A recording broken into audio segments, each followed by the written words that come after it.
अस्सलाम वालेकुम फ्रेंड्स, इल्मी एकेडमी की तरफ से नॉलेज इज़ पावर सेगमेंट में खुश आमदीद। फ्रेंड्स, आज की वीडियो में हम 5 ऐसी चीज़ों के बारे में सीखेंगे जो जल्द बुढ़ापा लाती हैं। तो अगर आप भी इन 5 चीज़ों को जानना चाहते हैं तो इस वीडियो को एंड तक ज़रूर देखिएगा। तो चलें वीडियो स्टार्ट करते हैं। पहली चीज़ जो जल्द बुढ़ापा लाती है वो है सोकर उठने के फौरन बाद ठंडा पानी पीना।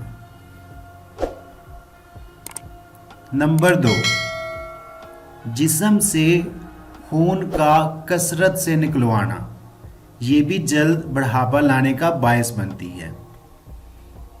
नंबर 3, नशा आवर चीज़ों का मुस्तकिल इस्तेमाल करना, ये भी जल्द बुढ़ापा लाने का बायस बनती है। नंबर 4, रात को देर तक जागते रहना। नंबर 5, रंजो गम की बातें ज़्यादा सुनना और करना।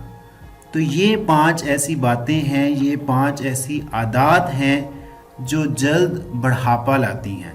तो हम सबको इन 5 आदत से बचना चाहिए। अगर आप चाहते हैं कि इस तरह की वीडियोस आप तक टाइम टू टाइम पहुंचती रहें तो हमारे चैनल को सब्सक्राइब कर लें ताकि इस तरह की कोई भी वीडियो आप मिस ना कर सकें। वीडियो देखने का बहुत शुक्रिया।